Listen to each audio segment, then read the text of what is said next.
Bom dia novamente, pessoal. Estamos dando início ao nosso sétimo encontro do curso de extensão Noções Básicas de Arquivologia.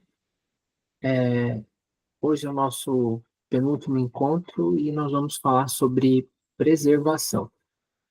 Aí está o QR Code para quem ainda não está no nosso grupo de WhatsApp.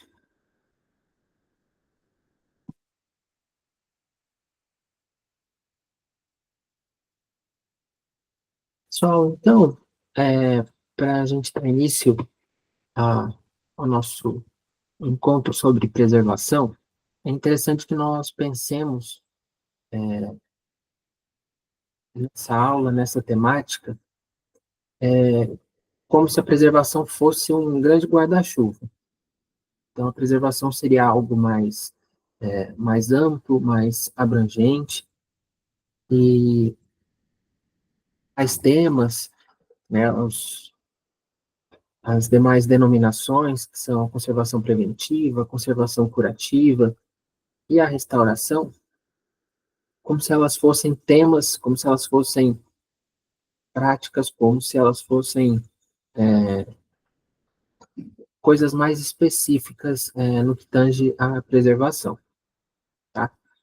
Então, pensando aí na preservação, o ideal seria pensar de início na conservação preventiva, num segundo momento, na conservação curativa, e por último, num último estágio aí de realmente tentar preservar esse acervo, a gente falaria na restauração, tá? Aqui no nosso encontro, como é um tema muito abrangente, é um tema bem complexo de ser estudado, de ser debatido, nós vamos focar mais nas questões de preservação e de conservação preventiva. Tá? A conservação curativa e a restauração nós não vamos ver de forma detalhada, a gente vai entender melhor o que é isso, a gente vai mencionar, mas nós não vamos entrar tão a fundo nessas temáticas.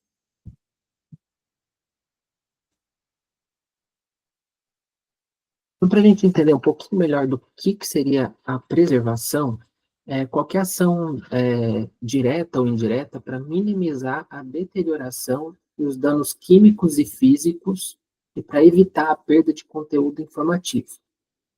O objetivo principal da preservação é aumentar a expectativa de vida de um bem cultural. Então, a gente pode entender a partir de que foi falado da preservação como algo mais abrangente, como algo que nós pudéssemos pensar de forma não tão prática, mas a preservação como políticas mesmo de preservação. Então, se a gente tem ali, como eu mostrei para vocês, a conservação preventiva, a conservação curativa e a restauração como itens, como atividades mais práticas, nós teríamos a preservação como algo mais intangível, como algo realmente mais abrangente, voltado às políticas de preservação, que também envolveriam ali as demais atividades que nós vimos anteriormente. Uma vez, a conservação preventiva compreende todas as medidas e ações que tenham como objetivo evitar ou minimizar futuras degradações ou perdas de leitura e de material, partindo do contexto ou ambiente circundante de um bem cultural. Então, a conservação preventiva seriam medidas ainda indiretas, pois elas não interferem no conteúdo, na estrutura dos bens culturais, elas não interferem, a gente não vai agir de forma tão direta naquele acervo ou naquele documento, por exemplo. Essas medidas de conservação preventiva, elas não modificam a aparência do documento, por exemplo. Então, alguns exemplos de práticas ou de atividades relacionadas à conservação preventiva são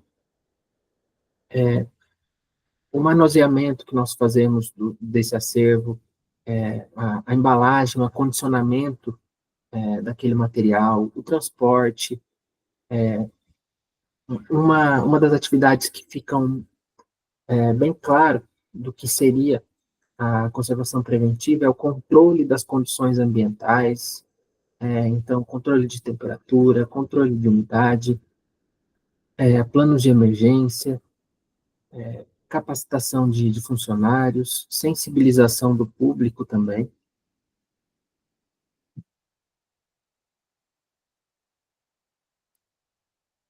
A conservação curativa, ela compreende todas as ações que incidem diretamente sobre um bem, com o objetivo de deter processos de degradação ativos ou reforçar a sua estrutura. Então, se na conservação preventiva nós temos um acervo, nós temos um documento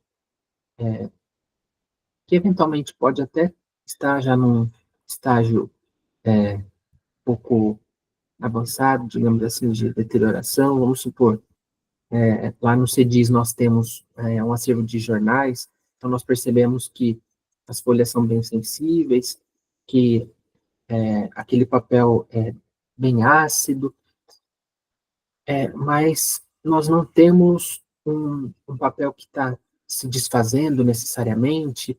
Aqui na conservação curativa seriam ações já voltadas para estabilizar aquele acervo que já está num processo de degradação um pouco mais avançado.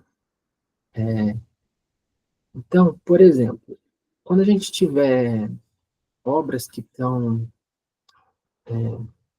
como eu posso dizer para vocês,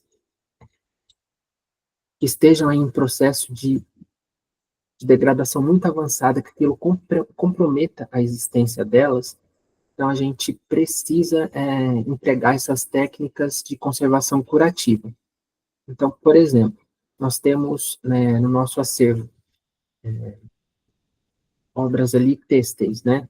Tecido, que estão com infestação de alguma praga, então nós temos que fazer a desinfestação desses tecidos, justamente para estabilizar aquele processo de degradação, para que a gente possa futuramente fazer outras atividades, que no caso seria a restauração, que é a que a gente vai ver em seguida. Outras atividades de conservação curativa, que também envolvem já essa atuação mais direta no documento e que podem afetar até a aparência daquele acervo. Então, desacidificação do papel. Então, se nós temos um papel que foi produzido de forma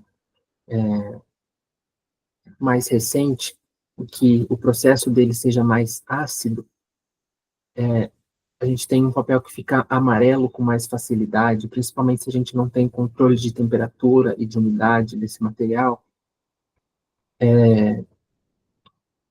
Estabilização de corrosão metálica, então se nós temos algum documento de metal nesse acervo que está em processo de corrosão, então nós temos que fazer a estabilização dele, justamente para evitar esse desaparecimento, ou essa inutilização, digamos assim, desse objeto dentro do acervo. Recentemente nós tivemos na Catedral de Jacarezinho, que é onde nós estamos, e a restauradora mencionou que primeiro ela fez a dessalinização daquele local, para depois fazer a restauração. Então, primeiro ela estabiliza aquele local, para depois fazer a restauração. Outra ação muito comum na conservação curativa é a desinfestação de documentos por atmosfera anóxia. Então, o que seria isso? Aqueles documentos são inseridos em um local com baixo oxigênio ou quase nada de oxigênio, então aquelas pragas são mortas, digamos assim, né? e, posteriormente, a higienização e a restauração daquele acervo é facilitada, até impedindo, inclusive, que aquela, aquelas pragas se infestem para outros acervos e aquilo saia de controle.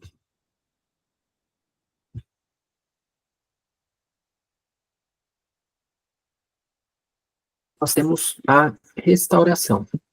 Então, a restauração seriam todas as ações exercidas de forma direta sobre um bem cultural em condição estável, que tenham como objetivo melhorar o seu usufruto, compreensão e uso.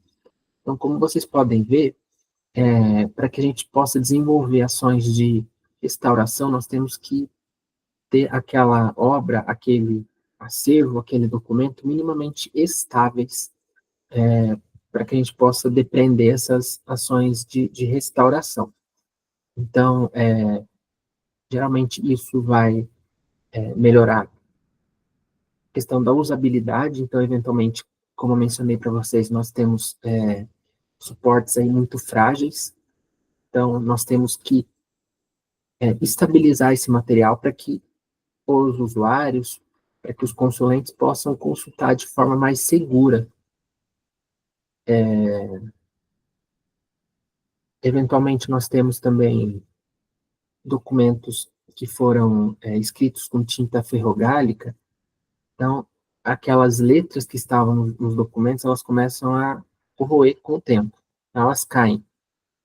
Então, essa ação de restauração, a gente colocaria de forma bem simplista o que eu vou falar, mas a gente colocaria um outro papel no lugar para que a gente pudesse ler novamente o conteúdo daquele documento. Então, a restauração tem esse objetivo mesmo. Deixa eu ver o que mais que coloquei aqui. A questão que a gente deve observar é tinta ferrogálica. Deixa eu colocar aqui no chat para vocês, Bruno.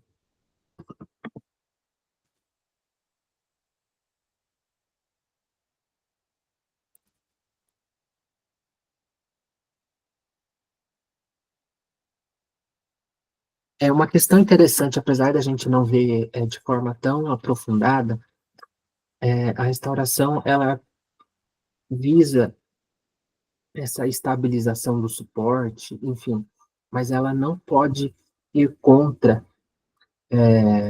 aquela aparência do material original, e elas precisam ter um caráter reversível, ou seja, se futuramente nós nos depararmos com uma restauração que precisa ser desfeita, ela pode ser desfeita. Então, a restauração tem que ter essa característica. Tá? Então, alguns exemplos de atividades de restauração que nós temos. Então, retoque de uma pintura, devolver da forma de um cesto, preenchimento de lacunas num vaso de vidro. Então, como eu mencionei para vocês, nosso objetivo aqui hoje vai ser a preservação e a conservação, preservação e a conservação preventiva. Vou trazer alguns outros exemplos aí para vocês, principalmente no final da aula, com relação à restauração, mas esses dois últimos itens nós vamos deixar um pouco de lado no dia de hoje, tudo bem?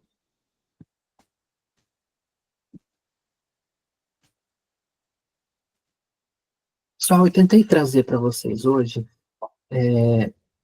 não tanto aquelas aulas ou encontros que normalmente nós temos de preservação, em que são indicados somente ações que vocês devem fazer, que vocês devem depreender com relação a um acervo, para que realmente ele seja preservado pelo maior tempo possível, enfim. Eu tentei trazer uma questão mais de gestão de riscos, ou seja, tentar provocar em vocês a reflexão do que cada agente de deterioração que nós formos ver hoje podem implicar nos documentos que nós temos nas nossas instituições. Então, nós vamos ver cada um dos agentes de deterioração e o que isso pode provocar, tá? Então, para vocês irem pensando é, na esfera de vocês, no contexto de vocês, como será que esse agente de deterioração pode afetar o meu acervo e como, eventualmente, eu poderia minimizar esses riscos. Então, pensando nessa gestão de riscos, a ter hoje mais também, no que se refere à identificação dos riscos e ao tratamento, se eu não me engano. Esse contexto de gestão de riscos, ele também é bem amplo, e até nesse material que eu referencio, ele traz métodos de análise e avaliação desses acervos. Então, se vocês depois puderem consultar também, vocês podem fazer a avaliação de risco desse acervo. Então, dessa forma, vocês conseguem priorizar as ações de preservação que vocês devem fazer com os acervos de vocês, a depender do contexto que vocês tenham nas suas instituições. Então, nós vamos ver sobre os agentes de deterioração. Então, nós temos aí, parece que são 10 agentes de deterioração. Nós vamos ver cada um deles de forma mais detalhada ao longo desse nosso encontro. Então, qual seria a importância de mapear esses riscos, da gente ter isso bem delimitado, cada um desses agentes de deterioração, embora eles já estejam identificados nesse material? Então, como eu comentei com vocês, eventualmente uma instituição pode ter um determinado contexto, outra pode ter um outro contexto totalmente diferente, então é importante que nós tenhamos esses agentes de deterioração em mente, que nós saibamos que eles existam e o que a gente pode fazer para mitigar esses riscos que eles trazem. Deixa eu ver o que mais que eu coloquei aqui. Ah, tá. Embora estejam especificados esses 10 agentes de deterioração desse material, alguns autores trazem que o próprio processo de fabricação de alguns materiais, como eu mencionei com vocês, o processo de fabricação do papel, ele também pode ser um agente de deterioração. Somente tem suportes que são fabricados de uma maneira mais barata, digamos assim, sem uma qualidade arquivística, sem pensar nessa questão de preservação. Então, o processo de preservação, ele já é comprometido desde a fabricação desse suporte. Bom, então, o primeiro agente de deterioração que nós temos são as forças físicas. Então, quais seriam as fontes comuns, ou seja, o que geralmente acaba é, o que geralmente acaba acontecendo para que esses agentes danifiquem os nossos acervos. Então, manuseio incorreto, armazenamento inadequado, montagem e transporte inadequados, colisões acidentais, tráfego de veículos, ventanias, terremotos, deslizamentos de terra, e que geralmente ocasionam essas forças físicas. Então, deformações, rupturas, perfurações, rasgos, abrasões, perdas de parte, etc. Então, eu trouxe aqui para vocês verem também fotos específicas desses agentes de deterioração. Então, por exemplo, aqui a gente tem a quebra de artefatos cerâmicos na área expositiva de um museu afetado por terremoto. Então, eu quero que vocês, quando a gente for vendo cada um desses agentes de deterioração, o que eu poderia fazer dentro do meu acervo para mitigar esses riscos? embora quando a gente lide aí com as incertezas e a gestão de riscos, nessa gestão da preservação é realmente é muito incerta, porque a gente lida com o desconhecido, muitas vezes com a força da natureza, né, e a gente tem vários exemplos aí.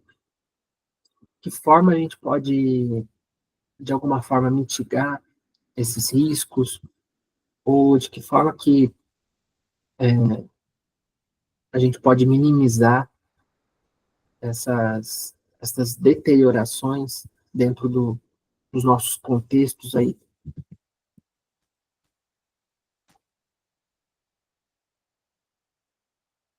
Esse outro exemplo seria um rasgo na tela de uma pintura causada por colisão acidental com outro objeto.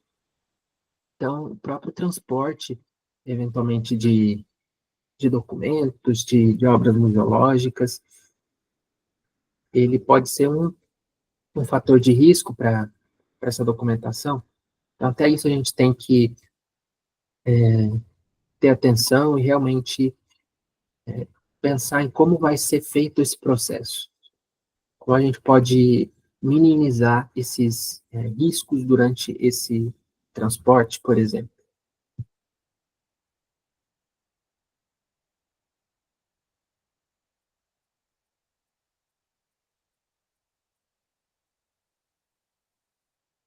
Um agente de deterioração seriam ladrões e vândalos.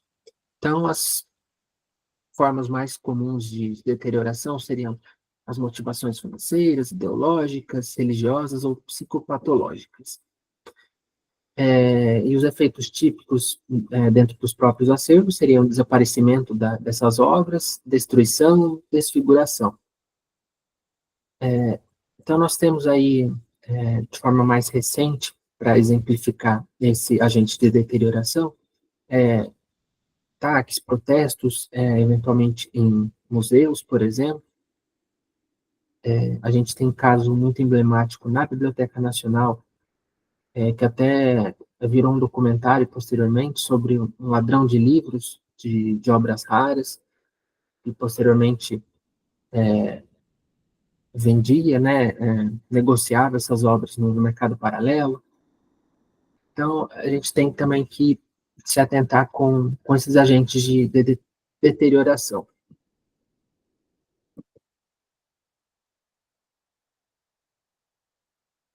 Como eu mencionei para vocês, roubo de peças no interior da vitrine de um museu. Pode falar, professora. Dentro desse item, eu acho que a gente tem que prestar atenção também na sala de consulta, quando a gente vai receber nossos consulentes, que então tem que tomar alguns cuidados, né? Ninguém entra com mochila, nem caneta ou nada, caneta esferográfica, e nem nada que possa danificar, né, o documento que ele esteja consultando. Então, no geral, se entra com folhas de papel e lápis. Em relação também a essa coisa do vandalismo, né? Eu estava conversando uma vez com uma arquivista da Casa Rui Barbosa, e ela ficava lá vigiando, além de orientar, vigiando o povo para que eles, porque já tinha acontecido o quê? De pessoas rasgarem, assim, sabe, uma parte do livro que estava sendo consultado, desde uma parte mesmo, assim, a escrita, ou então fotografias, imagens, e que a pessoa rasga e leva, né, embora determinada imagem, né? Então, além do vandalismo, assim, do roubo em si, né, como o Gustavo mencionou, de obras raras para venda, mas tem, assim, mas quando ela me disse isso, eu achei, assim, inacreditável isso, de que alguém, né, um pesquisador, pudesse ter a coragem de danificar uma obra, rasgando uma parte, né, de livros que são raros, e levando embora, então, riscando a caneta. Então, assim, você acha que isso é uma coisa impossível, que a pessoa vai ter, um pesquisador vai ter minimamente noção, né, de que todos nós podemos e devemos ter acesso, e não só ele, e que isso jamais poderia passar pela cabeça de um pesquisador. Mas acontece, né? Então, a gente não pode ser ingênuo ao ponto de achar que todas as pessoas têm uma noção clara do cuidado que tem que ter com uma obra, né, que ele está pesquisando, porque acontece isso, as pessoas rabiscam a caneta, roubam partes, né? Então, esse é um outro cuidado que, infelizmente, a gente tem que ter também, principalmente com obras raras, né, gente? Sabe aquele documento único, aquele livro único, né? Essa coisa de deixar na mão do consulente e virar as costas para fazer outro serviço, a gente corre sério risco de roubo mesmo, como o Gustavo mesmo falou, ou então de dano, né, ao documento. Era só isso, Gustavo, obrigada. Interessante, professora, porque parecem ações e verificações tão simples, tão bobas, mas a gente vê que faz toda a diferença. E se a gente verificar que até na Biblioteca Nacional, com a estrutura que eles têm, ocorreram casos assim, então a gente precisa realmente pensar nas nossas instituições, como a gente pode mitigar, né, dependendo da estrutura que a gente tem, do contexto que a gente está, de forma que a gente pode mitigar esses riscos. Tá? Aqui outro exemplo, objeto de coleção de mobiliário de um museu danificado por vandalismo. Né? Outro exemplo que a gente pode citar aí, até para relacionar com essa foto, que me veio à mente, foi a questão do 8 de janeiro, que nós tivemos até Eu lembro mobiliário exatamente do... disso. Falei, nossa, já que o Gustavo pegou, foi a foto da cadeira Uhum, aqui. é, Exatamente. do Supremo Tribunal Federal, que inclusive, né, até ligando com outro termo da nossa aula, teve que passar por restauração, porque era de uma determinada pessoa que havia feito com uma técnica muito específica, então é bem por aí que a gente tem que ir pensando. Até se vocês tiverem curiosidade de ver esse documentário que eu mencionei, o nome é Cartas para um Ladrão de Livros. Vou deixar aqui no chat, se vocês tiverem interesse depois.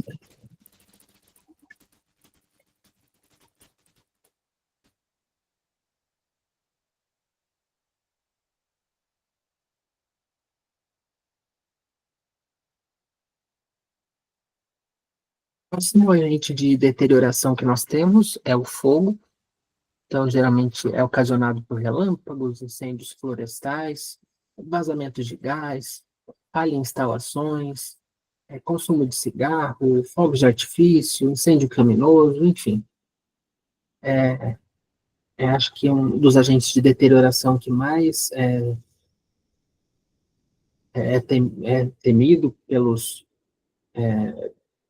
pessoas que atuam em instituições de arquivo, bibliotecas, museus.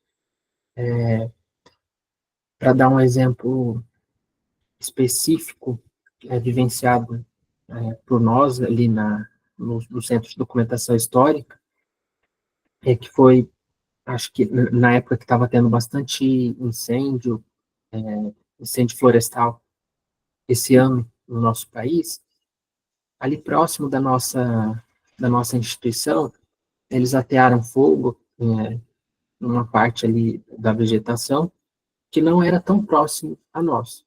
Mas aquilo foi se alastrando e foi chegando muito, muito perto.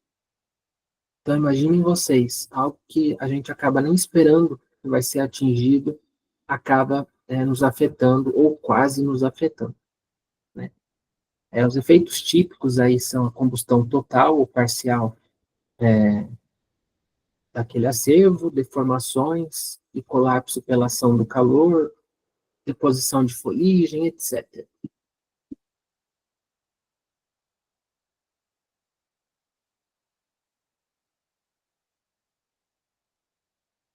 Tem um exemplo nosso também, o incêndio ali do Museu Nacional em 2018, né? Então, edifício patrimonial danificado praticamente por inteiro pelo incêndio. Imaginem vocês, só nesse edifício haviam 17 milhões de itens. Então, o incêndio, eu acredito que seja um dos agentes de deterioração mais danosos mesmo para o nosso contexto.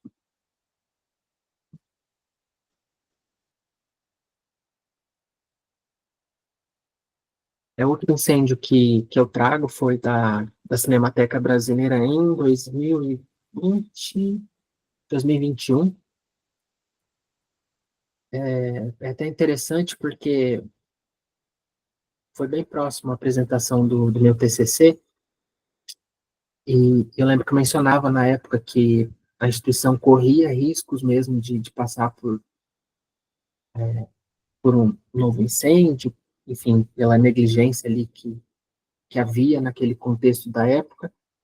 E dias após, se não me engano, na semana seguinte, ocorreu esse incêndio. Então, era patente mesmo que haveria esse incêndio na instituição.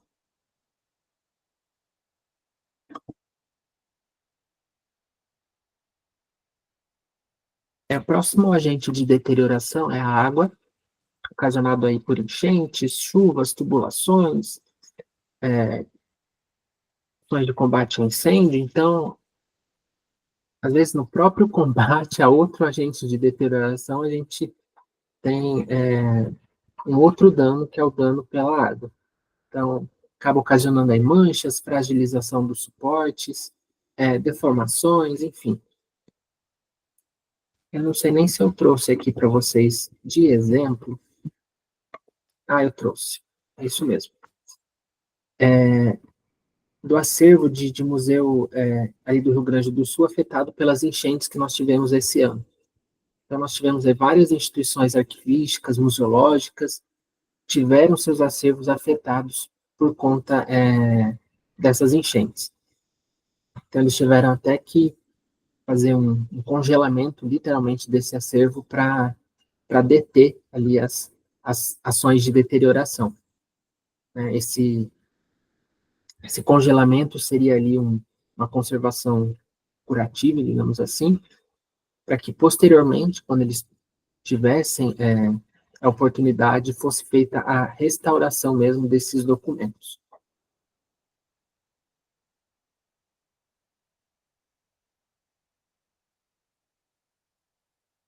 Um agente de deterioração bem comum nas nossas instituições são as pragas. Então, a depender ali da fauna local, nós temos insetos, roedores, aves, fontes de nutrientes, materiais adequados à infestação mesmo dessas pragas, ocasionam manchas, perfurações, fragilização, perda de partes mesmo do documento. Então, para vocês terem uma ideia, vejam esse livro que foi roído por ratos. Então, a gente realmente tem não só a fragilização, a perda do suporte, a gente tem a perda da própria informação mesmo contida nesse material.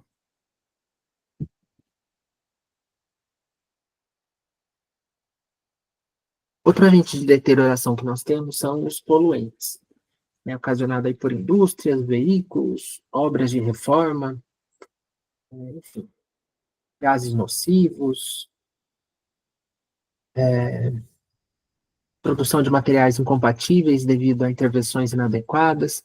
Então, assim, esse agente de deterioração nem sempre está muito óbvio, nem sempre está muito claro para nós, dentro do contexto em que nós atuamos, mas realmente eles fazem diferença.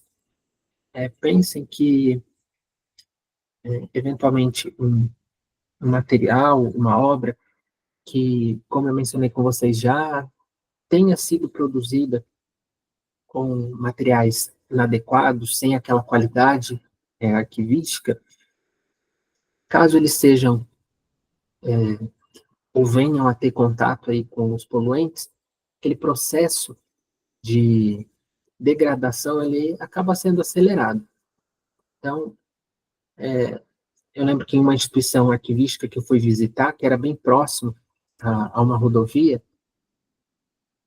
eles mencionaram exatamente isso. Então, aqui a gente acaba lidando muito com fumaça de veículos, e isso acaba sendo, com certeza, um ponto de atenção que a instituição tem que ter, com relação à própria ventilação, questão de ar-condicionado, porque isso acaba realmente entrando em contato com o próprio acervo.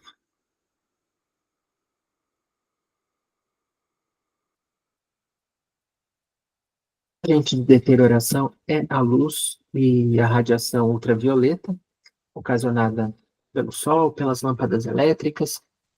Então, os efeitos típicos dessa luz incidindo sobre o documento é o esmaecimento de cores. Então, aquelas cores que ficam mais brandas, não tão vivas quanto eram no momento da impressão dos documentos ou das fotos, por exemplo, aquele amarelecimento das fotos, fragilização e desintegração dos documentos também.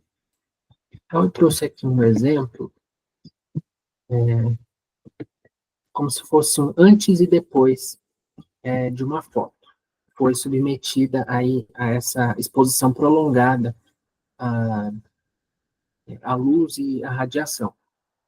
Então, vejam que as cores dela vão desaparecendo, vão ficando mais amarelas, o antes e o depois. A gente não tem só com foto, não, isso tem com documentos, a depender do item que a gente tem no próprio acervo, sendo um envelope, por exemplo, que seja considerado um documento arquivístico e que ele está em contato mais constante com a luz, ele também pode ser afetado, pode ter o seu processo de degradação acelerado. E muitas vezes, até com relação à temperatura inadequada, que nós vamos ver a seguir, esse processo ele não é visível a olho nu. Então, é um processo realmente microscópico que acaba ocorrendo ali sem que a gente perceba, e ele é justamente acelerado, justamente pelas condições daquele ambiente, de temperatura, umidade, luz, poluentes. Então, tudo interfere, acelera esse processo de degradação. Deterioração é a temperatura inadequada, o clima local pode afetar muito, a radiação solar. Então, se possível, a gente tem que estudar bem, a gente tem que visualizar bem onde as nossas instituições, onde os nossos locais de guarda estão inseridos, né, a tal do sol da manhã, o sol da tarde, onde que ele bate, se a sala onde aquele acervo está armazenado acaba sendo afetado por essa luz solar, por exemplo, as próprias lâmpadas incandescentes, às vezes equipamentos utilizados de forma inadequada. Então, como eu comentei com vocês, essa degradação química dos materiais acaba sendo acelerada. Então, deformações, ressecamento, fragilização mesmo do suporte. Outro exemplo que eu trouxe para vocês entenderem, um exemplo prático, de como a tinta, nesse caso aqui de filme, ela desbota em contato mesmo com essa temperatura inadequada. Vejam como ela vai desbotando, ela vai desaparecendo, ela vai sumindo. Aqui eu coloquei que a camada ciano é que desbotou. Então, o que quer dizer isso? Como se eu pegasse um filme que está assim e virasse para que vocês vissem esse corte transversal. Então, entendam que essa tira de filme é composta por 3 cores, né? Ciano, amarelo e magenta. Então, naquele caso, o que geralmente é o que mais ocorre nos filmes, é a camada ciano que acaba sendo afetada, que tem essa degradação realmente acelerada pela ação inadequada aí da temperatura, que não é a ideal de preservação. Então, outra coisa que eu quero chamar a atenção de vocês é com relação às flutuações excessivas de temperatura. Então, muito pior do que ter uma temperatura e uma umidade inadequadas em uma sala de arquivo, sala de museu, enfim, é a gente ter uma flutuação excessiva. Então, por exemplo, se eu não consigo manter, se a minha instituição não consegue manter aquele ar-condicionado, aquele desumidificador ligado 24 horas por dia, 7 dias por semana, é muito pior se a gente tem um ar-condicionado e um desumidificador ligados e depois, à noite, por exemplo, a gente desliga. Aí, no outro dia, a gente liga de novo, na outra noite a gente desliga. Então, isso acaba afetando muito mais o acervo do que ele estando numa temperatura e umidades inadequadas de forma constante. É como se o acervo expandisse e contraísse. Isso vai realmente enfraquecendo o suporte. Tá?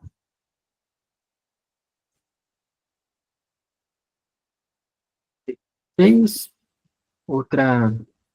deixa eu voltar um pouquinho aqui, gente. Esqueci de comentar a respeito de alguns itens com vocês. Esse desbotamento de tinta que acontece em fotos, e a gente tem, as nossas instituições realmente mexem bastante com fotos, até a professora Janete comentou comigo que ela havia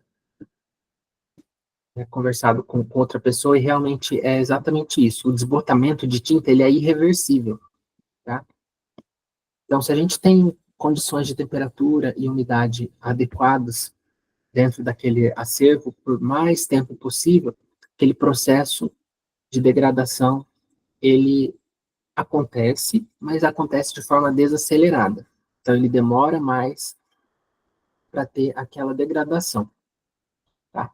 Então, quando a gente tem esse desbotamento da tinta, as informações que estão ali, elas são perdidas e não são passíveis de serem recuperadas. A gente até tem técnicas de restauração de cores digitais, a gente consegue aproximar o mais próximo possível do que era originalmente, mas o original mesmo, aquele material não digital, né, aquele material físico, ele é perdido. Inclusive, para fotografias e filmes assim, o ideal pela literatura é que praticamente esses documentos sejam mantidos em temperatura congelante realmente, porque isso vai retardar esse processo de desbotamento dessas tintas que eu mostrei para vocês. Tá? Então, esse fator de temperatura é um fator assim determinante para que esses materiais coloridos especificamente não sofram de forma tão agressiva esse processo de desbotamento. Inclusive aliado à questão da iluminação. Então, o ideal de fotografias, de qualquer suporte, mas especificamente de fotografias, é que esses materiais sejam armazenados no escuro. Tá?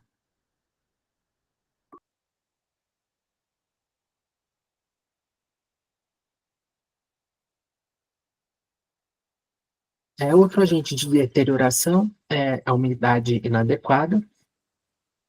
Então, as fontes mais comuns, assim como a temperatura, são os os climas locais, lençóis freáticos, usos inadequados ou falhas em equipamentos de ar-condicionado, microclimas devido à falta de ventilação e circulação do ar, embalagens inadequadas. Então, tudo que possa comprometer aquele contexto de umidade favorece uma umidade inadequada dentro daquele acervo. Então, se a gente tem lençóis freáticos, se a gente tem rios próximos à nossa área de acervo, se nós estamos no litoral, por exemplo, tudo isso favorece essa umidade inadequada das nossas salas e locais de armazenamento. Essa questão do microclima, que é mencionado pela literatura, é no que se refere aos materiais em que a gente acondiciona os nossos documentos. Então, por exemplo, se nós temos caixas que estão muito, muito fechadas dentro de uma prateleira, isso favorece um clima, ou seja, um microclima diferente do que está na própria sala em que esse documento está armazenado.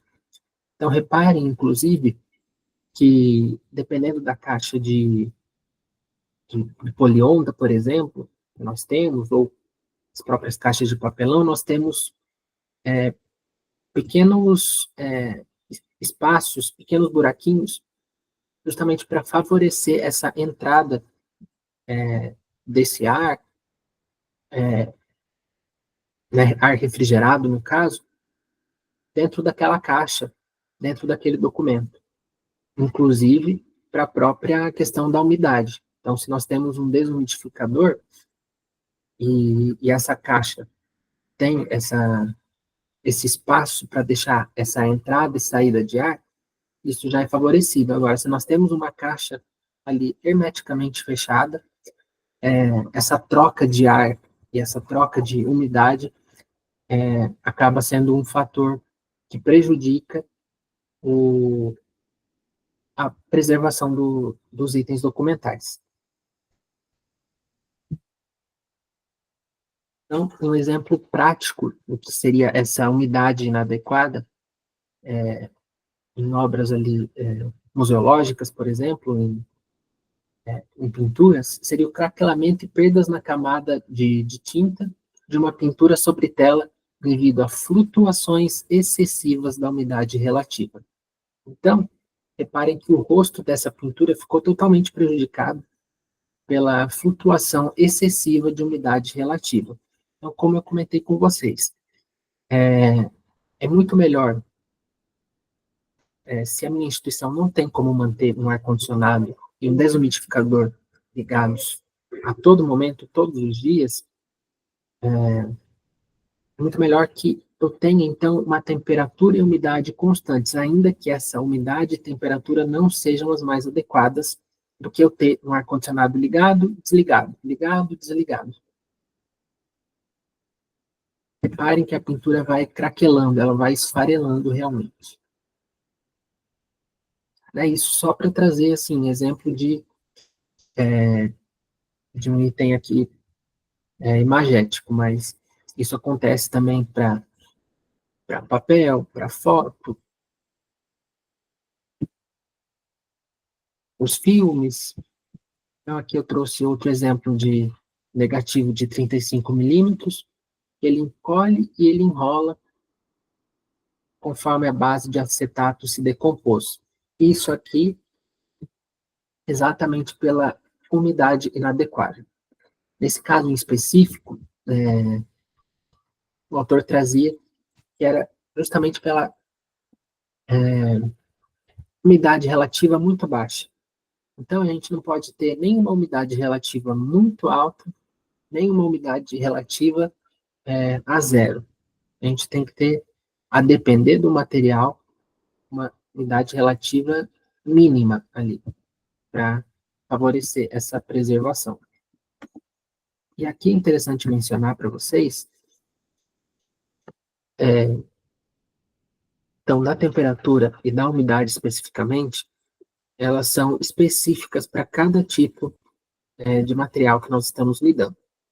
Então, se for para papel, por exemplo, a gente tem, se eu não me engano, a temperatura 19 a 21 graus, por exemplo, e umidade relativa, se eu não me engano, de 40 a 50%. Já para os filmes, que são esses casos que nós estamos vendo aqui em tela, o ideal, como eu comentei com vocês no agente de deterioração anterior, é que fosse realmente congelado. Tá? Esses materiais têm uma degradação muito facilitada em condições de temperatura e umidade inadequadas. Então, assim, o que eu aconselho, se as instituições de vocês, se as experiências que vocês tiverem puderem facilitar esses locais de armazenamento diferentes para os diferentes tipos de suporte, seria o ideal. Mas, se vocês ou as instituições de vocês não tiverem condições de arcar realmente com locais de armazenamento diferentes para cada um desses tipos de suporte, o ideal é realmente ter uma temperatura média, né, constante, e uma umidade também constante. E também no que tange aí a temperatura e a umidade, a favorecimento dessa temperatura e umidade, esse controle dessa temperatura e umidade, o que vocês podem utilizar é o termohigrômetro. É um aparelhinho que mede realmente a temperatura e umidade do ambiente. Ele não é muito caro e vocês podem ter uma ideia de como está o armazenamento naquele ambiente. Então, acaba sendo uma solução de baixo custo para que vocês implementem nas realidades de vocês.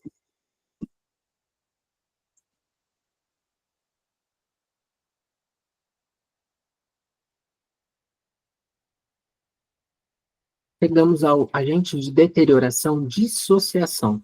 O que seria isso? A dissociação é a gente ter um inventário inexistente ou incompleto, identificação indevida ou insuficiente, obsolescência de hardware, de software, aposentadoria ou afastamento de funcionários. Então, aqui é basicamente a gente não saber que nós temos uma determinada obra no nosso acervo, ou nós sabemos que nós temos um determinado item documental, mas nós não temos ideia de onde ele está armazenado. É a gente ter feito uma planilha ou ter feito um documento num determinado formato, e esse formato já não é mais suportado pelas versões atuais de um determinado software. É a gente ter um documento, pode ser digital ou digitalizado, armazenado em um equipamento, e esse equipamento já não, já não funciona. Aqui ele traz outra... Pode falar, professora. Eu só queria complementar a sua fala, Gustavo, que esse item de dissociação, ele é uma coisa muito importante e traz problemas muito graves. Na verdade, eu acho que, principalmente, a questão da obsolescência de hardware.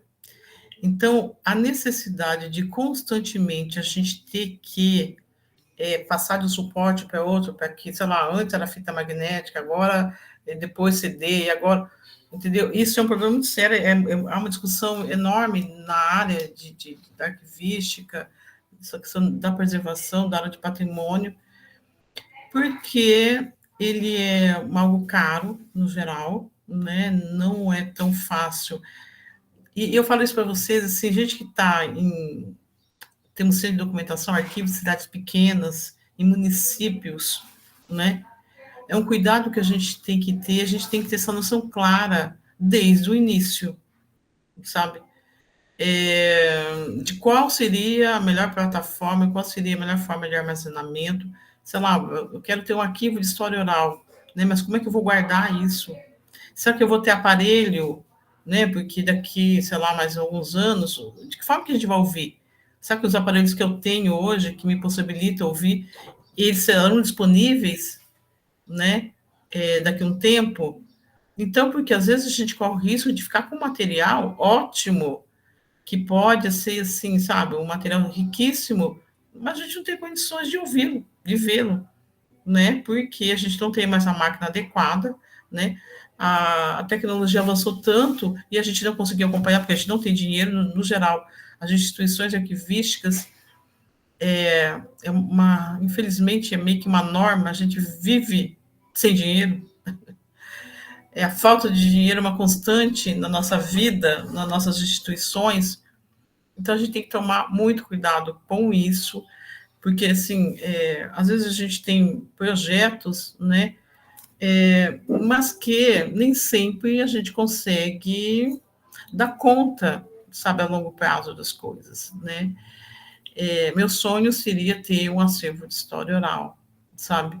Mas eu sei que isso ele implica, né, em verbas e pessoal especializado.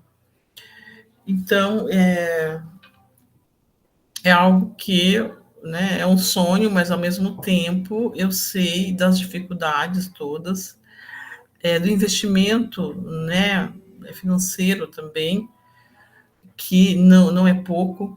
Então, eu acho que nós temos que ficar atentos, né, em relação a todas essas questões antes da gente falar assim, gente, vamos criar um acervo disso, um acervo daquilo, né, e realmente a gente não tem condições.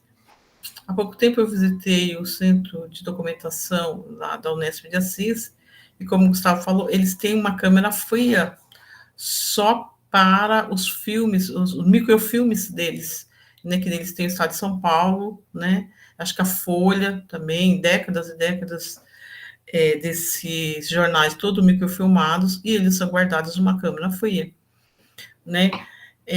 Meu sonho, sim, mas eu não tenho condições de ter uma câmera fria, entendeu? Eu consigo digitalizar, eu consigo microfilmar, mas onde eu vou guardar isso, né?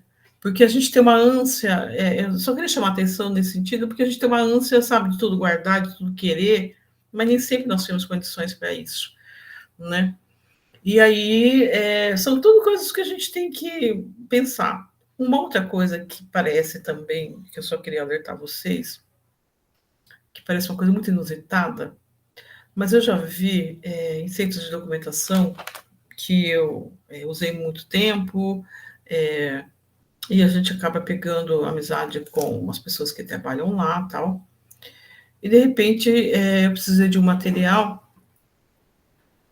que eu sabia que existia e eu queria ter acesso novamente. Mas aí a pessoa que cuidava de lá, tipo assim, virei dona do acervo, ela estava de férias e ninguém sabia onde estava esse negócio. Você dá E como risada, né? ocorre, professora? Eu estava no Como... meu doutorado e eu precisava do documento, só que a Bendita estava de férias e ela não disse para ninguém onde que enviar, porque era assim, sabe? Faz décadas que estava lá, é meio que dona do acervo, né? Então eu mando, eu coloco onde eu quero, e eu não tenho na minha organização dos meus acervos exatamente o lugar, né, físico, olha, fisicamente ele tem que estar aqui e no repositório, então eu sei. E aí ninguém sabia. Isso ocorria, fiquei sabendo depois, em outras ocasiões, entendeu? Porque essa mulher enfiava esse negócio, né, do jeito que ela queria, onde ela queria, e ela não dizia, né, para o responsável. Então, quando ela tirava férias, só Deus sabe se você precisasse, né, tinha que esperar ela voltar, entendeu? Não importa o seu prazo de você tem que escrever seu texto, seu doutoramento, mas tudo dependia da boa vontade de determinadas pessoas. Isso, gente, isso é muito comum, viu? Em instituições mais antigas, em que tem aquelas pessoas com um certo despreparo, né? Ou uma ambição muito grande, não sei aí, mas isso é uma coisa meio que comum. Então, tomem cuidado também, vocês que coordenam centros de documentação, né? E ficarem atentos, porque todos nós passamos, né? O centro fica, né?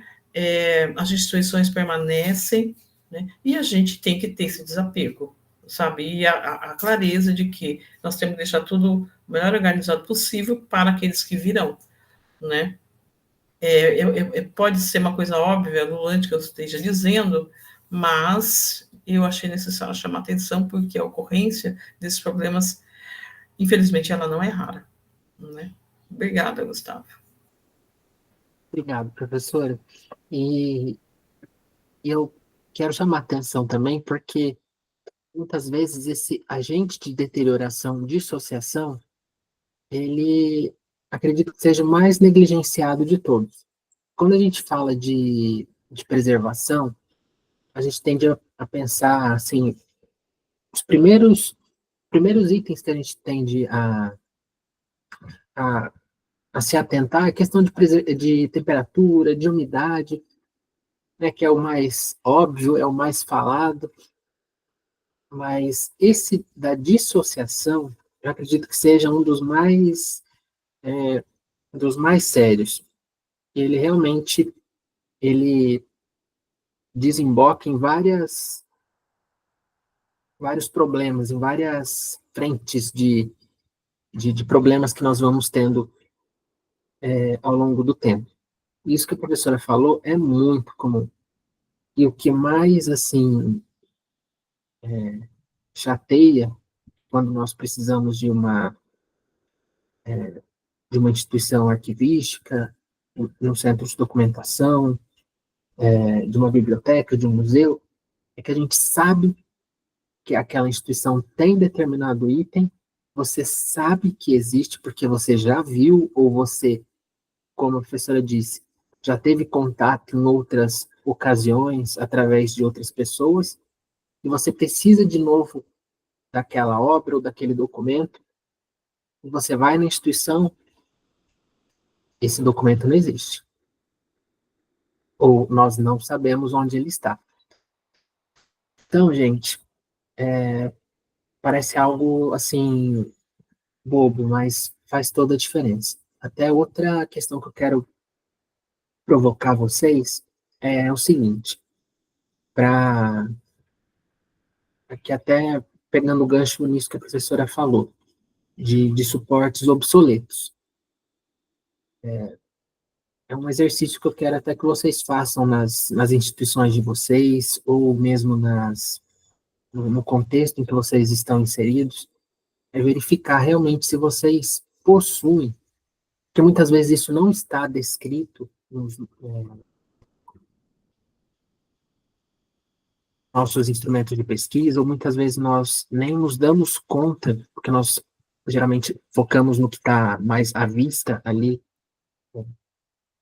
no nosso arquivo, por exemplo, e a gente esquece que a gente tem suportes que muitas vezes estão no limite ali da sua vida útil. Então, questão de fitas magnéticas, como a professora comentou também, os discos, né, os CDs, DVDs, que podem parecer algo tão atual, mas até pela questão de obsolescência programada, a todo momento aí eles podem estar em processo de extinção. Então, verifiquem nas instituições de vocês se vocês têm materiais que vocês não conhecem, a forma de acessar o conteúdo daquele material, uma forma diferente. Verifiquem realmente se vocês têm, para que vocês façam esse exercício mesmo de dissociação, para verificar se as instituições de vocês estão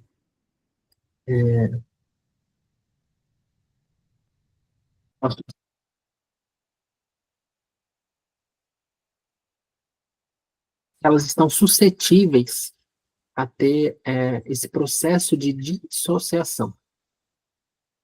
Então, as Quem quiser formas de... comentar alguma coisa também, né, Gustavo? Tiver alguma experiência, poder Exatamente. compartilhar com a gente, acho que é bem interessante. Podem levantar a mão, abrir o microfone, fica à vontade. Eu acredito que as formas mais comuns da gente evitar essa dissociação é realmente ter um olhar atento, detalhado a cada item mesmo da instituição, mesmo que a gente não consiga processar, digitalizar no primeiro momento, realmente a gente fazer aquele inventário, aquela descrição que nós estávamos vendo nas outras aulas, verificar a questão do hardware, do software, se eu consigo ainda fazer a leitura daquele material. Até uma das questões de preservação é realmente priorizar ações de preservação para itens que estão mais suscetíveis à obsolescência ou à perda de informação. Essa questão que a professora comentou também de aposentadoria ou afastamento de funcionários, gente, isso em instituições de memória, instituições arquivísticas, bibliotecas, museus, isso não pode acontecer porque essas instituições, a intenção pelo menos é que elas existam a longo prazo, então a gente não pode ter um dono do acervo, né? A intenção é que isso consiga ser consultado por qualquer pessoa, a qualquer tempo. E os efeitos mais típicos quando a gente tem essa dissociação é extravio de objetos, perda de informações sobre o acervo, comprometimento do acesso intelectual, ou seja, a gente não consegue acessar aquela informação.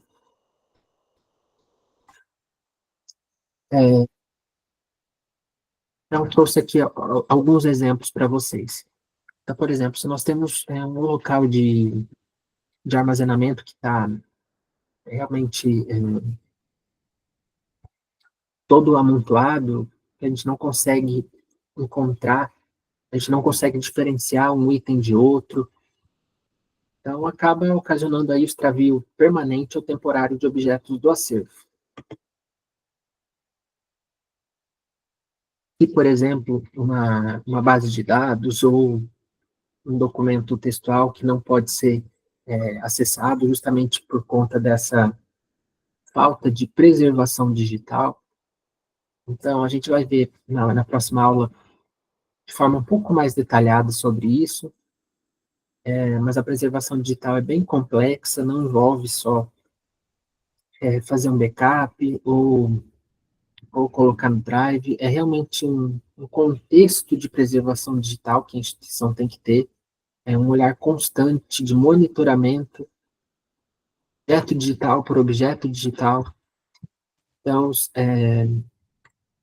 não é algo simples de ser implementado ou fácil de ser verificado, tá? A gente tem que ter um olhar realmente muito atento e cuidadoso com relação a isso.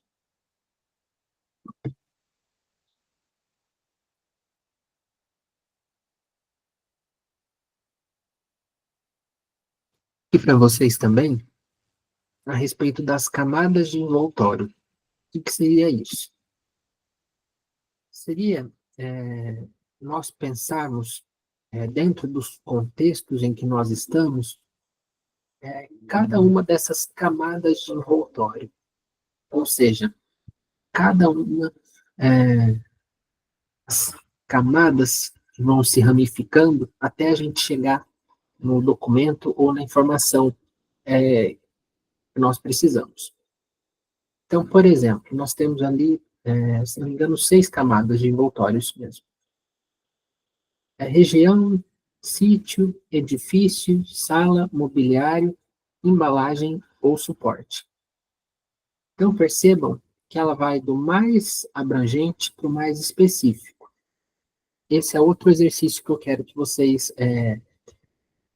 desenvolvam, que vocês realmente tenham essa reflexão. O que cada um desses itens, ou seja, o que cada uma dessas camadas,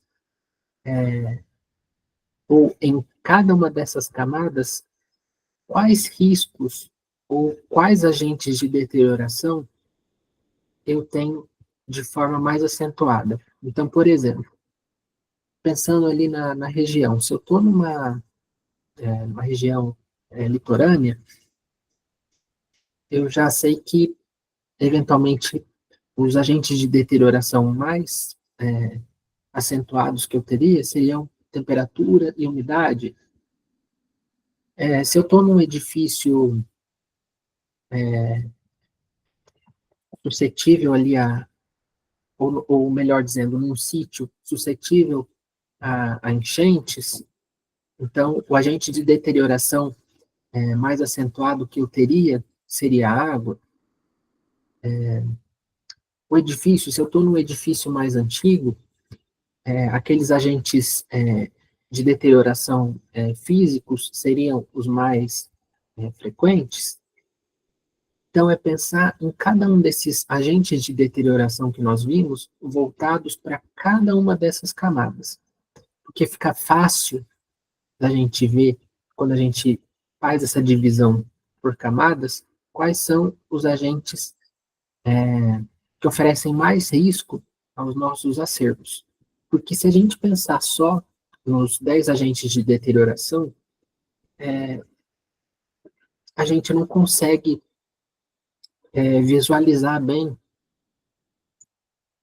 qual agente e em quais contextos esses agentes oferecem mais risco. Ao contrário, que se a gente divide e a gente vai elencando por camadas, a gente pode ter uma atuação mais específica voltada para cada um desses riscos nas nossas instituições. Outra coisa interessante é que é comum também que a gente encontre várias fontes de perigo, ou seja, vários agentes de deterioração para uma mesma camada. Então, pensem comigo, nas instituições de vocês, quais seriam os agentes de deterioração mais comuns para cada uma dessas camadas? Tá? Então, pensem que a gente, considerando todas essas 6 camadas, pensando nos agentes de deterioração de cada uma delas, a gente vai estar seguro de que nenhum daqueles riscos vai passar despercebido. Então, a gente vai entender, a gente vai ter mapeado isso de forma muito segura. Então, se a gente tem possibilidade de acontecer determinado agente de deterioração de forma mais acentuada em qual camada? Em qual, região? Em qual sítio? Em qual edifício?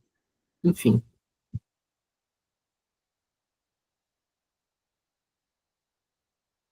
Como eu comentei com vocês,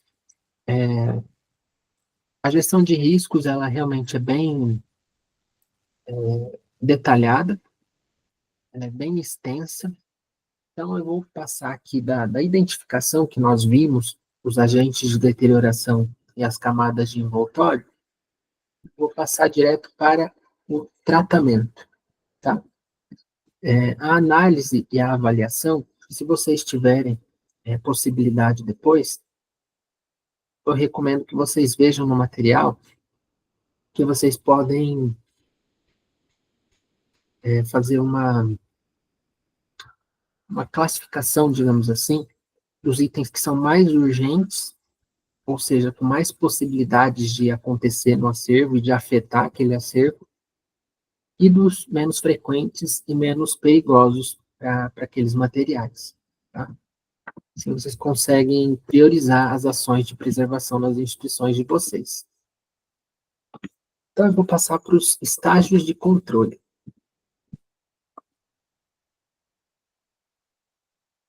O primeiro estágio, que seria o mais ideal, seria evitar. Então, evitar ali a causa do risco ou qualquer coisa que exacerbe esse risco.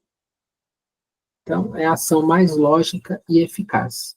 Ou seja, a gente pode pensar que é lógico que se a gente conseguir evitar a deterioração daquele acervo, é, seria o ideal, porque depois a gente não precisaria ter vários outros estágios de controle, de restauração, por exemplo, de conservação curativa, mas a gente sabe que nem sempre as nossas instituições de arquivo, de biblioteca e museu conseguem evitar que esses agentes de deterioração ocorram. Então, para isso, nós temos outros estágios de controle. Próximo estágio seria bloquear os agentes de deterioração. Então, caso a gente não consiga evitar que eles ocorram, A próxima ação é interpor uma barreira protetora eficaz entre o acervo e a fonte do agente.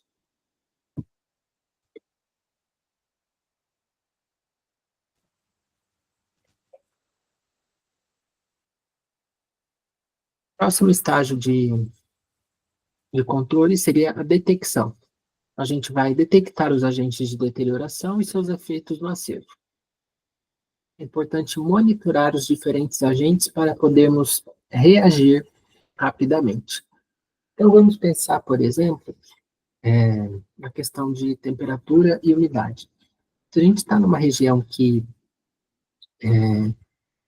favorece o armazenamento nas condições específicas de preservação, então a gente está evitando. Se a gente não está numa região que favoreça essa preservação nas condições que nós precisamos, nós vamos bloquear. Então a gente vai instalar aparelhos de ar-condicionado, desumidificador, por exemplo. Se a gente não consegue bloquear, a gente vai, então, detectar. Então, se a minha instituição não consegue fazer a instalação desses equipamentos, por exemplo, então a gente vai adquirir um termohigrômetro, por exemplo, para monitorar esses agentes de deterioração. Então, eu vou monitorar a temperatura e a umidade, para entender como o meu acervo está sendo armazenado ao longo do tempo.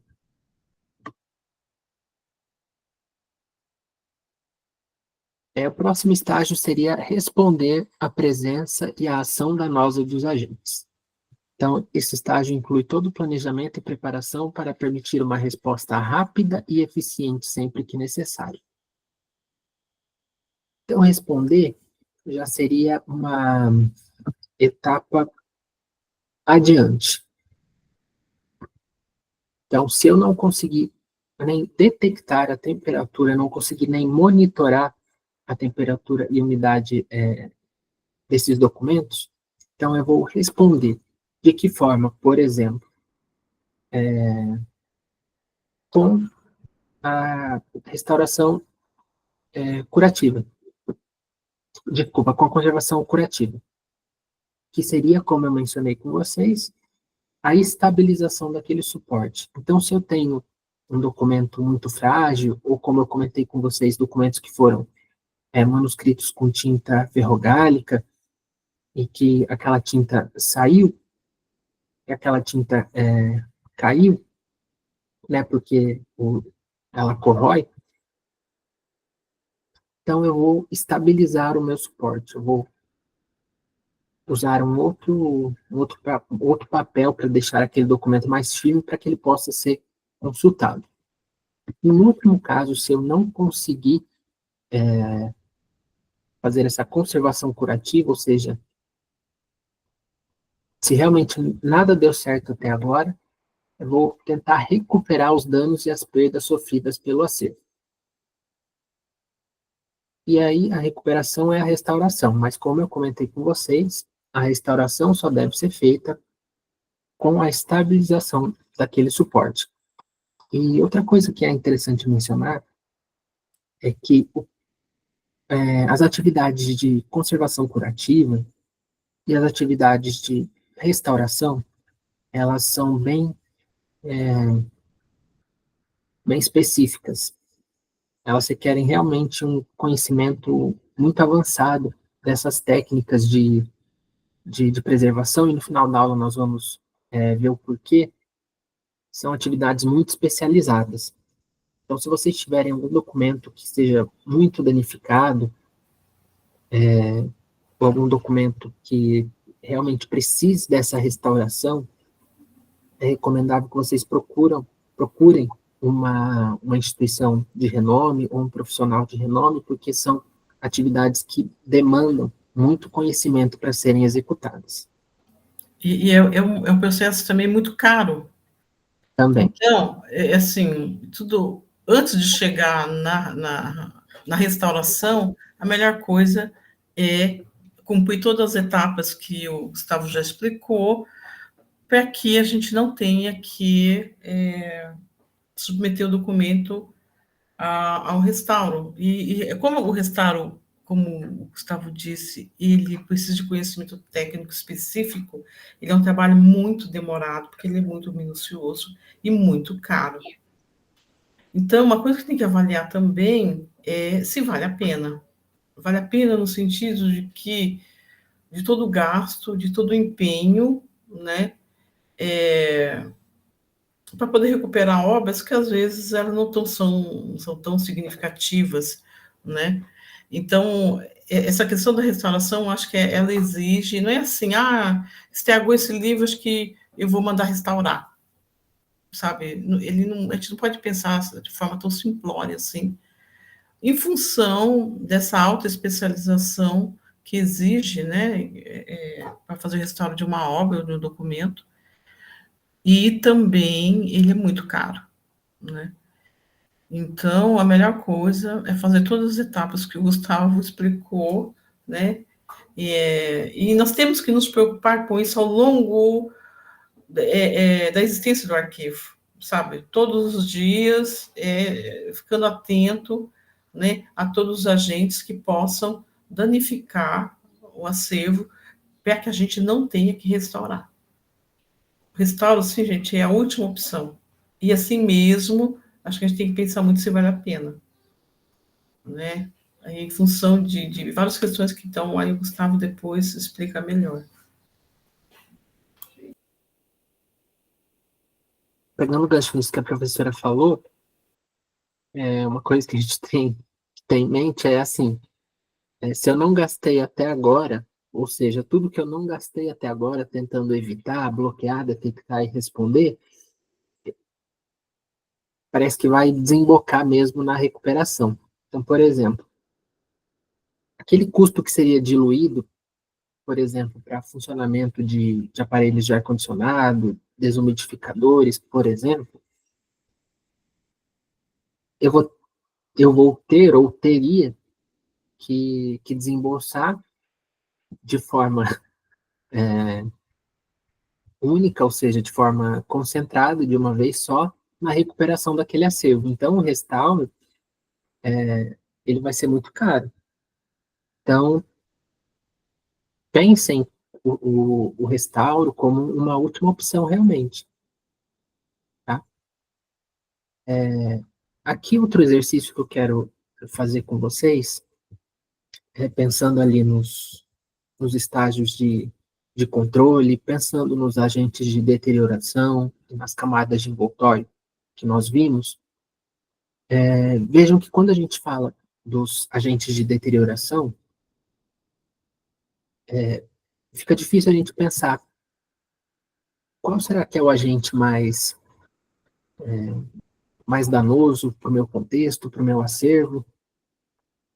Aí vem as camadas de envoltório para ajudar a gente a subdividir essa região, esses locais onde a gente está inserido, e ajudam a gente a pensar realmente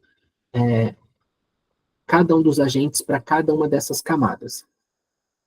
Por fim, vem os estágios de controle para indicar o que nós podemos fazer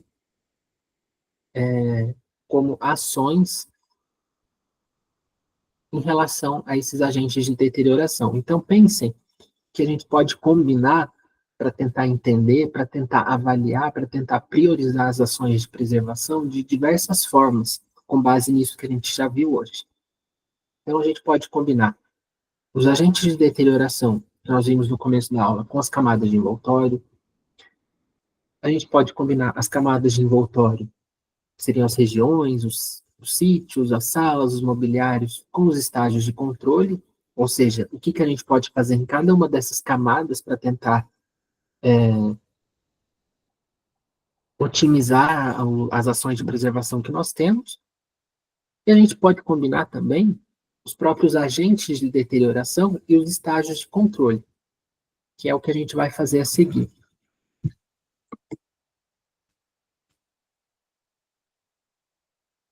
Então, tentando combinar aí os estágios de controle com os agentes de deterioração, a gente trouxe aí algumas recomendações, digamos assim, e alguns exemplos com base em cada um desses estágios de controle que nós temos. Então, o estágio de controle evitar, o que seria dentro desse estágio de controle? Evitar construir instituições arquivísticas em áreas sabidamente afetadas por enchentes. Então, em locais que a gente tenha conhecimento que as enchentes já são um agente de deterioração muito frequente, a gente já deve ficar atento. Se bem que hoje em dia, com essas questões climáticas, isso fica mais difícil de ser mapeado, né? Esse exemplo que eu trouxe do próprio estado do Rio Grande do Sul, não eram regiões comumente afetadas por enchentes, então a gente acaba sendo pego de surpresa também, de alguma forma. Uma ação bem comum nas nossas instituições em relação a evitar, seria evitar a presença de alimentos e outros materiais que atraiam pragas em áreas do acervo, né? Então, reparem que só de evitar essa presença de alimentos, a gente evita a praga. E aí a gente evita de ter que restaurar uma obra, por exemplo. Então, uma coisa desencadeia a outra. Evitar a perda de informação sobre o acervo através da manutenção de um inventário. Então, lembrem-se sobre a dissociação, né, de que forma eu posso manter esse acervo minimamente disponível para os meus usuários ao longo do tempo, sem depender de uma pessoa específica, ou sem deixar que esse documento, essa informação fique perdida no meio do meu acervo. Então, realmente tentar fazer a descrição conforme nós já vimos em outros encontros.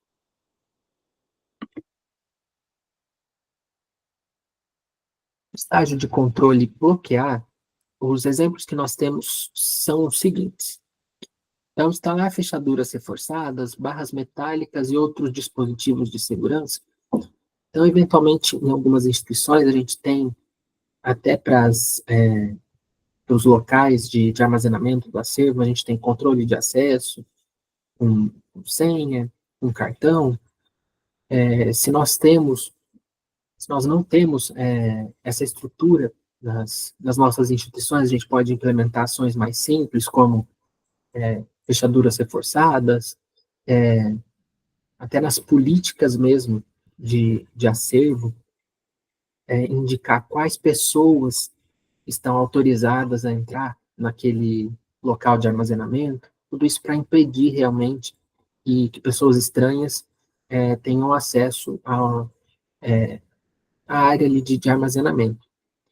E se nós estamos lidando também no contexto de pessoas terceirizadas que fazem a manutenção daquele local, seja por questões de segurança ou por questões de limpeza, realmente nós temos esse cuidado de fazermos treinamento com esses terceirizados também, que eles precisam ter conhecimento com relação às normas de segurança da instituição. Então, a questão de limpeza, por exemplo, é não usar realmente compostos químicos que possam reagir ali com os documentos, até indicar para as questões para o pessoal de segurança quais são as pessoas que estão autorizadas a entrar naquele local, e na falta dessas pessoas, a quem essas outras pessoas devem se reportar, realmente para autorizar em caso de falta. São várias ações que nós precisamos pensar para bloquear esses riscos nos nossos documentos. Outra forma de bloquear seria realizar sistematicamente a manutenção preventiva de extintor, calha e ar-condicionado.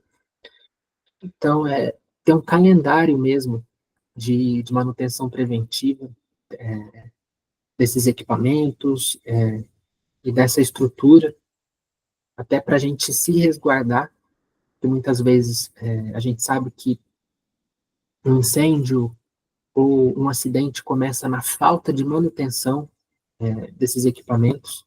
Então, a gente tendo isso registrado, tendo isso controlado, a gente se exime realmente da culpa de se eventualmente ocorrer alguma coisa. Tá? Outra forma de bloquear seria embalar objetos frágeis do acervo com materiais amortecedores de vibração e choque.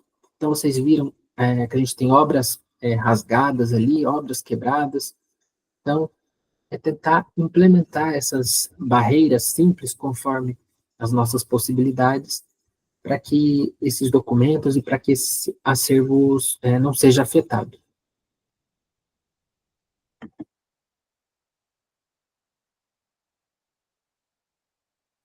No estágio de controle de detecção, seria a instalação de detectores de fumaça para sinalizar princípios de incêndio. Então, geralmente as nossas instituições não têm essa estrutura, essa verba, como a professora falou.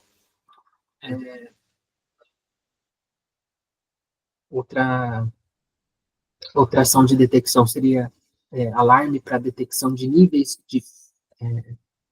fora do comum de temperatura e umidade. Então, em uma instituição em que eu já trabalhei,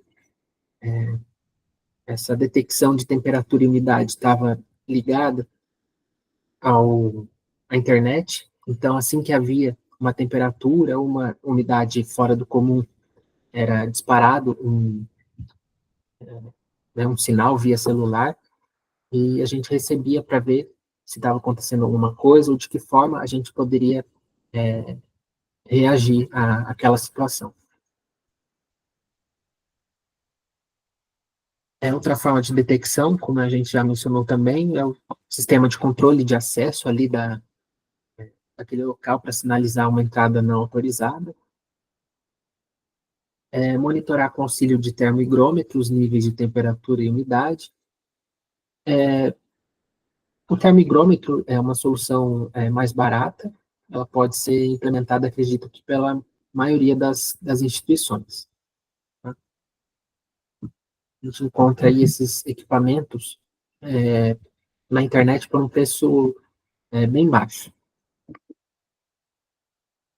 E ainda que a gente não consiga responder aos níveis, a gente tem uma dimensão da temperatura e da umidade às quais aquele acervo está sendo submetido ao longo do tempo. O estágio do controle seria responder, então, resgatar acervo atingido por inundação ou vazamento de água, combater princípios de incêndio, utilizando extintores ou hidrantes. E aqui é interessante também que nós saibamos e façamos a verificação se os nossos extintores são de um determinado tipo ou de outro. Para depender do tipo, se ele for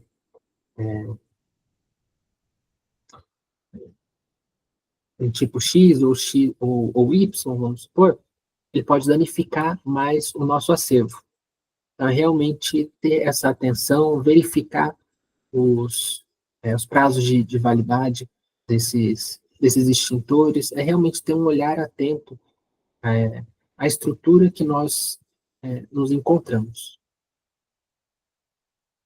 Outra forma de responder é tratar com gás inerte objetos infestados por insetos nocivos. Então, como eu mencionei com vocês, quando a gente tem uma infestação de praga, a gente insere aquele acervo em um ambiente com baixo oxigênio ou com praticamente nada de oxigênio.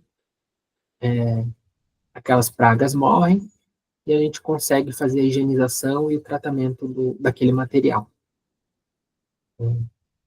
Outras questões interessantes que eu trago para vocês e que muitas vezes a gente acaba nem se ligando que pode ser uma coisa interessante, uma coisa importante para as nossas instituições, a gente ter realmente brigadas de incêndio, a gente ter treinamentos mesmo com o Corpo de Bombeiros para o manuseio ali de extintores, de hidrantes. Outra questão interessante para a gente colocar na nossa política de preservação ou na nossa política de acervos é ter uma indicação de quais obras ou de quais documentos devem ser priorizados em caso de emergência. Então, se a gente tem uma obra de maior valor atribuído, né, a gente consegue priorizar ela em caso de incêndio, em caso de inundação, por exemplo. Isso tudo também a gente indica, a gente tem esses valores com base na avaliação que eu falei para vocês. Então, até se vocês puderem verificar nessa literatura que nós vamos indicar nas referências, para realmente avaliar quais são as obras mais valiosas que nós temos custodiadas, tá? E, por último, né, ainda nessa questão de responder, outra coisa que eu chamo a atenção de vocês é ter um plano de contingência. Então, se muitas vezes nós acabamos enfrentando de forma inesperada um evento adverso de incêndio ou de inundação, por exemplo, no calor da emoção a gente esquece o que a gente precisa fazer.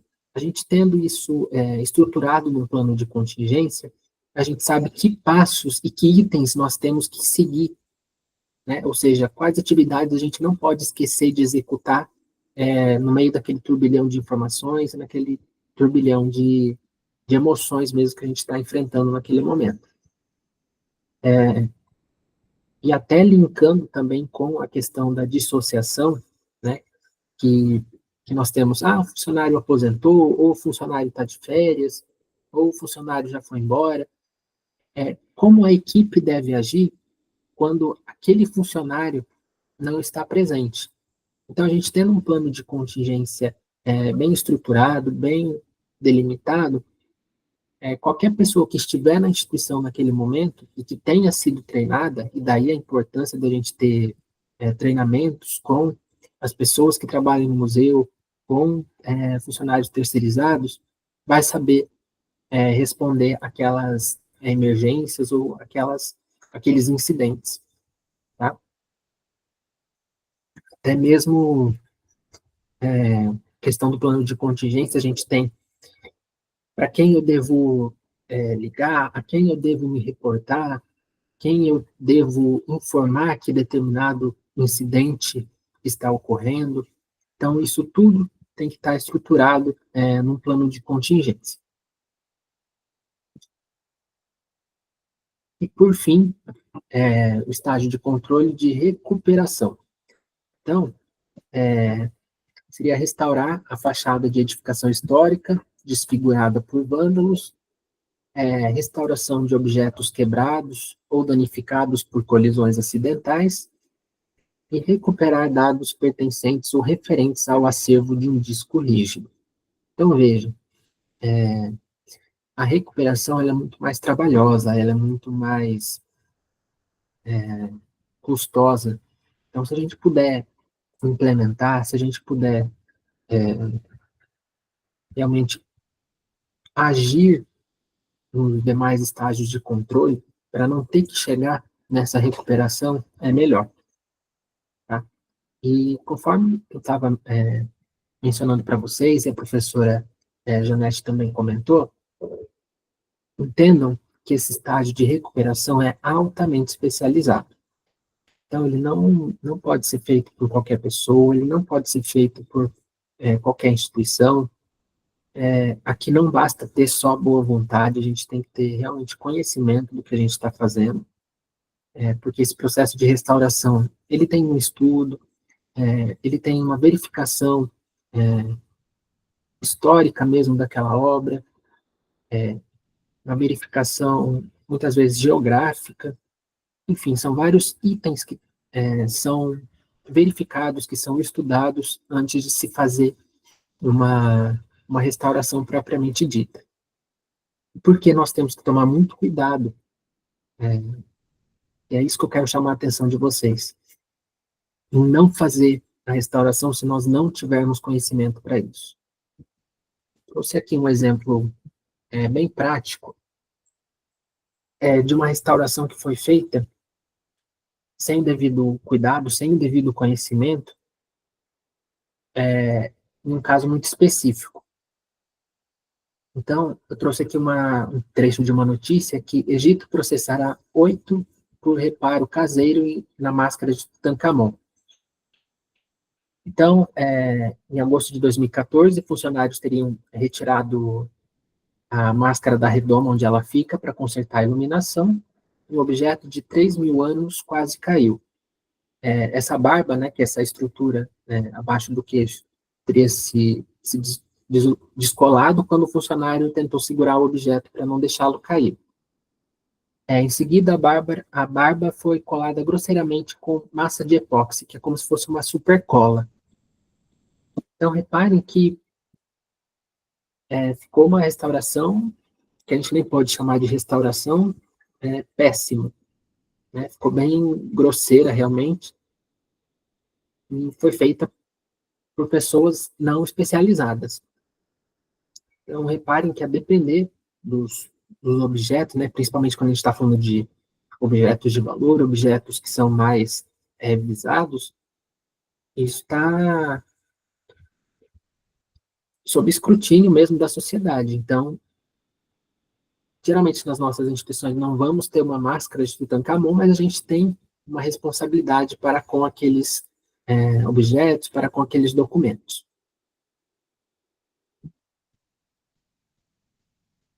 Então, posteriormente, após a verificação, né, das pessoas que visitavam o local, da própria equipe do museu,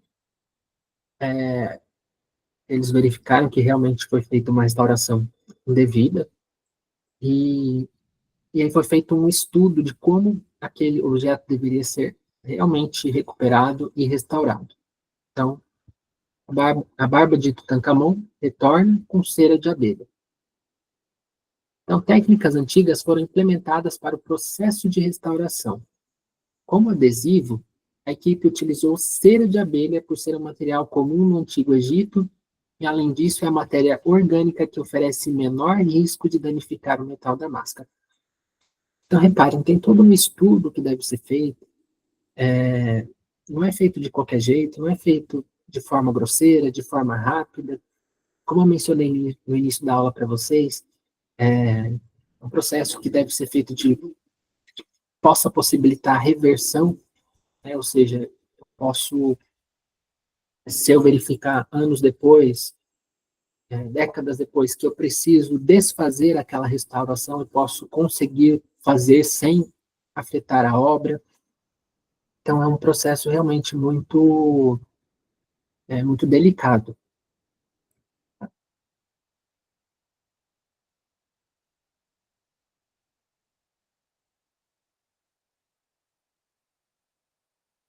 Se tinha mais alguma coisa para comentar com vocês.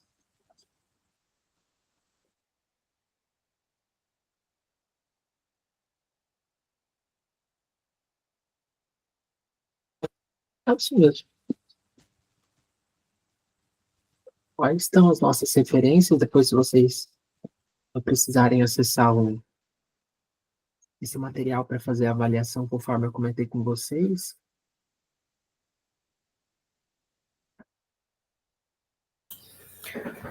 Alguém tem alguma questão ou algum comentário? Está todo mundo tão em silêncio.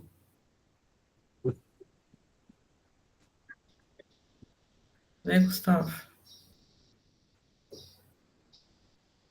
Ou com alguma dúvida, alguma contribuição?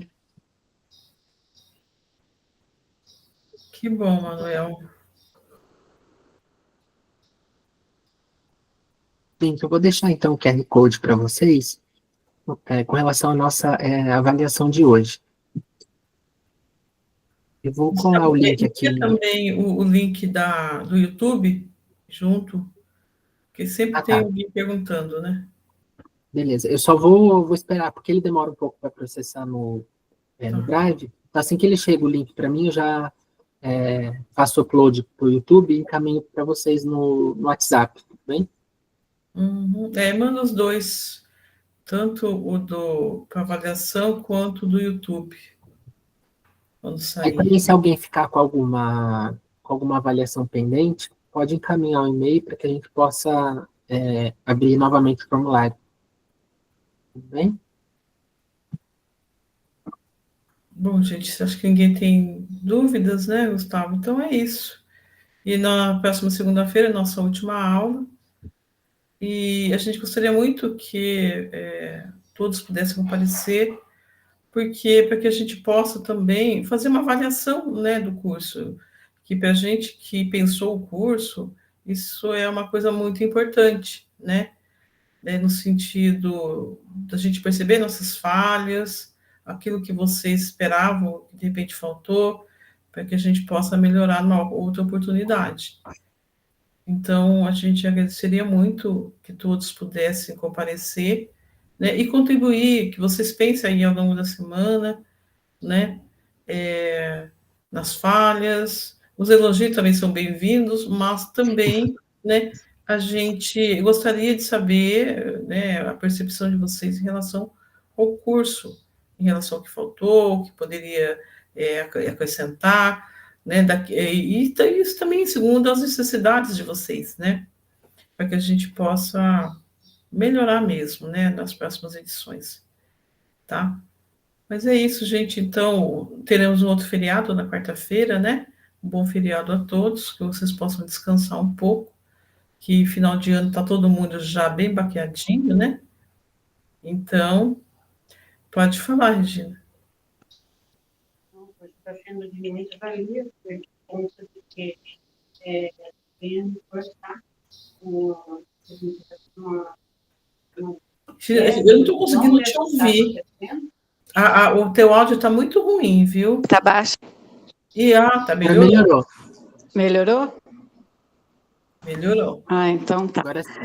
O curso está sendo de grande valia por conta de que o Gustavo está trazendo os esclarecimentos do que realmente acontece com as documentações, né, e com os arquivos do país, não só na nossa instituição, porque quando visitamos assim museu ou pedimos para ter um acesso em determinados lugares, ou está somente em particular para uma pessoa, ou então o acervo não está disponível por conta de que acabou sendo manuseado de forma errada. Então, isso que ele está colocando é muito importante. E, infelizmente, o povo brasileiro ele não dá valor aos arquivos de nossa história. E aqueles que lidam com os arquivos, principalmente os anteriores, eles, né, ainda têm aquela mentalidade de que é particular meu e eu vou continuar fazendo da mesma forma que eu fazia antes, sendo que hoje, mesmo com a estrutura precária, esses acervos têm que ser colocados para que as gerações futuras tenham um olhar valorizador, como posso dizer, da sua história, para que não se perca. Então, é muito importante e, infelizmente, os governos não têm esse olhar para com os acervos e nem para com as documentações que esses acervos trazem, né? Porque muitas das vezes se acaba descobrindo nesses acervos documentos que podem, muitas das vezes, beneficiar alguma pessoa que esteja precisando, né, que como foi o caso da professora Janete, que precisava de uma documentação e estava no acervo particular de uma pessoa, né? Isso é triste, né? E o custo de tudo isso é muito alto. Então, parabéns, Gustavo, pelo que você está nos passando. É muito além de importante, muito reforça aquilo que nós que temos uma noção da importância do arquivista. Obrigado, Virginia. Gente, é realmente importante a gente conhecer essa questão da dissociação, da obsolescência de suportes, né? Falando da preservação dessa nossa aula de hoje, porque, por exemplo, desses suportes que nós comentamos, de eventualmente discos, fitas magnéticas, se a gente não fizer essa migração a tempo, enquanto os equipamentos ainda existem, esses suportes literalmente viram um peso de porta, gente, não vão servir mais para nada. Então a gente tem que ter realmente esse olhar cuidadoso com relação aos itens especiais, diferentes, que nós observamos dentro das nossas instituições, para que realmente eles não se percam. Mais alguém?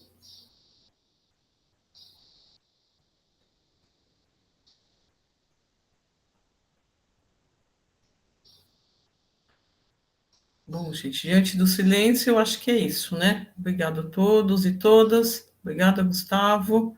E até segunda. Obrigado, pessoal. Até mais. Até mais.